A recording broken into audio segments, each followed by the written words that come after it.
Hello friends, Radhe Radhe. मेरे channel में आपका स्वागत है।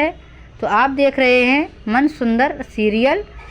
तो बताएंगे इस एपिसोड में क्या होगा कि रूही है प्रेग्नेंट और दादी ये खबर सुनकर बहुत ही ज़्यादा दुखी हो गई हैं। दादी बिल्कुल भी नहीं चाहती है कि रूही इस घर में नाहर के बच्चे को जन्म दे, क्योंकि रूही फिर दादी रूही को घर से नहीं निकाल पाएंगी।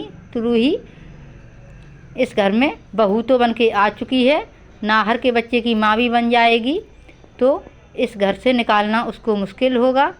इस वजह से दादी ये खबर सुनकर दुखी हो गई हैं और सोनी भी चाहती है कि रूही इस घर से निकल जाए। तो सोनी का चेहरा और दादी का चेहरा दुखी है, वो खुश नहीं है और सारे लोग खुश हैं बहुत ही ज़्यादा। और नाहर तो बहुत ही ज़्यादा खुश है। डॉक्टरनी को बुला लेता है, रूही को चक्कर आ जाते हैं और वो बेहोश हो जाती है। तो बेड पे रूही को लिटा करके नाहर डॉक्टर को फ़ोन कर देता है। तो डॉक्टरनी घर पे आ जाती है और रूही का चेकअप करती है। फिर डॉक्टरनी अंदर से आवाज़ लगाती है, नाहर जी अंदर आइए प्लीज़। तो नाहर भागता हुआ अंदर जाता है, मेरी रूही को क्या हो गया है। नाहर भागकर कमरे में जाता है और पूछता है, मेरी रूही को क्या हुआ है, डॉक्टर साहब जल्दी से बताइए, रूही ठीक तो है ना। तो डॉक्टरनी कहती है, नाहर जी आराम से, ऐसी टेंशन लेने की कोई भी ज़रूरत नहीं है। और ये तो खुशखबरी है। कि खुशखबरी कैसी? कि खुशखबरी ये है कि रूही जी प्रेग्नेंट हैं और ये आपके बच्चे की माँ बनने वाली है। तो ये खबर सुनकर के रूही और नाहर बहुत ही ज़्यादा दंग रह जाते हैं और हैरानी से पूछते हैं कि रूही बोलती है, मैं माँ कैसे बन सकती हूँ।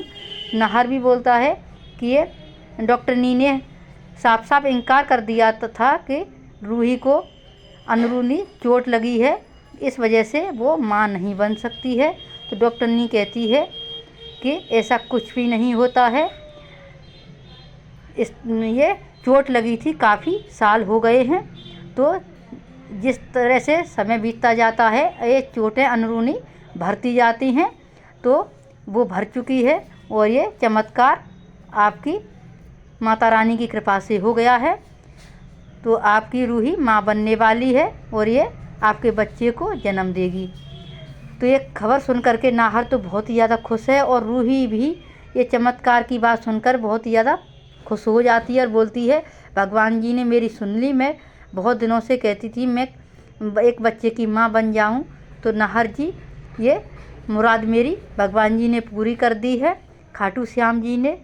और जल्दी से आकर के नाहर के गले लग जाती है। नाहर भी रूही को गले लगा लेता है और बोलता है, रूही अब हम दोनों पेरेंट्स बनेंगे, आप मम्मी बन जाओगी और मैं पापा। और ये खबर मैं पापा को और घर वालों को दे करके आता हूँ। तो नाहर ऊपर से भागता हुआ नीचे जाता है, पापा पापा मैं पापा बन गया हूँ। तो ये खबर सुनकर सारे लोग खुश हो जाते हैं सिवाय दादी और सोनी के। वो सोनी और दादी के चेहरे पर जरा भी खुशी नहीं झलकती और सारे लोग जूही और रतन और सारे घर वाले बहुत ही ज़्यादा खुश हैं और दादी बहुत ज़्यादा दुखी हो जाती हैं। सब लोग बहुत ही ज़्यादा खुश हैं, अवनी, जूही, समर, रतन, सब लोग बहुत ही ज़्यादा खुश हैं, खुशी का माहौल है। तो नाच गाने कर रहे हैं सब लोग और जश्न मना रहे हैं। तो रूही ये समझती है कि भगवान जी ने मेरी प्रार्थना स्वीकार कर ली। अपने मन ही मन सोचती है, खाटू जी आपने मेरी मुराद पूरी कर दी। मुझे ज़रा भी अंदाज़ा नहीं था कि मैं कभी भी माँ बन सकती हूँ। मेरी भी आपने सुन ली, मेरी भी कोख भर दी आपने और मैं मम्मी बन जाऊँगी। और मेरे नाहर जी पापा, मैं अपने नाहर जी को इस तरीके से दुखी नहीं देखना चाहती थी। मैं सोचती थी कि मेरे नाहर जी को ये सुख कभी भी नहीं मिलेगा कि उसको कोई पापा बोल सके। तो आपने मेरी सुन ली और मैं माँ और मेरे नाहर जी पापा बन जाएंगे, इससे मेरे लिए और कोई बड़ी बात नहीं है। तो ये सोच सोच करके तो दादी तो बहुत ही ज़्यादा दुखी हो रही है। और अब आएगी दादी की असलियत सामने कि दादी ने रूही को कितना परेशान किया था। तो आगे एपिसोड आप देखते रहें कि दादी रूही के साथ में चाल चलने में कभी भी पीछे नहीं हटती थी। और सोनी ने भी इन दादी का इन कामों में बहुत ही ज़्यादा साथ दिया था।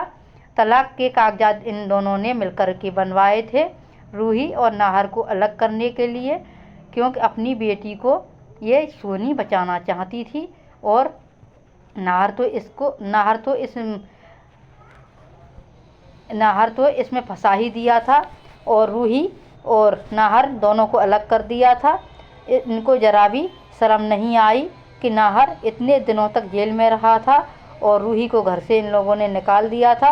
वो तो रूही वापस आ गई थी किसी वजह से, और रूही ने नाहर को जेल से भी रिहा करवा लिया और असली गुनहगार को जेल में डलवा दिया कि वो अवनी थी। और अवनी की सच्चाई सबके सामने आ चुकी है, दादी की भी सच्चाई सबके सामने आएगी और सोनी की भी आ चुकी है। सोनी ने किस तरीके से ये रूही को और नाहर को अलग किया था तो उसकी भी सच्चाई आ चुकी है सामने। नाहर ने छोटी माँ से सारे रिश्ते ख़त्म कर लिए थे। छोटी माँ में आपको बहुत ही बड़ी अपनी माँ और बाप का सम्मान देता था, तो आपने ऐसा मेरे साथ कैसे किया? मैं तो सोच भी नहीं सकता कि मेरी माँ मुझको धोखा दे सकती है। जब मेरी माँ मुझको छोड़ के चली गई थी तब मैंने आपको ही माँ बनाया था, आपको ही भगवान माना था, और आपने ये साबित कर दिया आज कि आप मेरी माँ हो ही नहीं सकती। माँ अपने बच्चे के साथ में ऐसा कर ही नहीं सकती। जिसको मैं सबसे ज़्यादा प्यार करता हूँ उसको ही मेरे से अलग कर दिया आपने। मैं आपको कभी भी माफ़ नहीं करूँगा। और रतन भी घर से सोनी को निकालने जा रहा होता है कि पर रूही सोनी को रोक लेती है और बोलती है पापा जी इनको घर से मत निकालिए, इनने जो किया सो किया, पर आप ऐसा नहीं कर सकते। ये कहाँ रहेंगी, कहाँ जाएंगी, आप इनको घर से मत निकालिए। रूही की वजह से सोनी भी रुक गई है। तो अब आएगी दादी की सच्चाई कि दादी ने रूही के साथ में क्या किया है। अभी तक ये सच्चाई आने को है, अभी तक इनकी सच्चाई सबके सामने नहीं आई है। तो दादी को होगी जेल और नाहर और रूही एक हो जाएंगे और हो चुके हैं। पर इनके साथ में दादी जी चाल चलती रहती है, इनको एक नहीं होने देती हैं। इसी वजह से दादी दुखी हैं कि नाहर के बच्चे को जन्म देने वाली है। और रूहान भी अब घर पे आ चुका है। रूही ने रूहान को भी ढूंढ निकाला है। तो अब रूही के बच्चे घर पे ही रहेंगे और दोनों माँ और बाप का दोनों का उनको सुख मिलेगा और अपने बच्चों के ऊपर इनका साया रहेगा। तो रूहान भी बहुत दिनों से खो गया था, उसको वापस रूही लेकर के आई है। अब एक और बच्चे को जन्म देने वाली है, तो ये 2 बच्चों की माँ बन जाएगी। तो ऐसी वीडियोस देखने के लिए हमारे चैनल को सब्सक्राइब करें, लाइक करें, और अच्छा लगे तो वीडियो को लाइक शेयर कमेंट करें। और मिलते हैं ऐसी प्यारी सी नेक्स्ट वीडियो के साथ में। तब तक के लिए जय Shri Krishna, Radhe Radhe friends. Thank you for watching.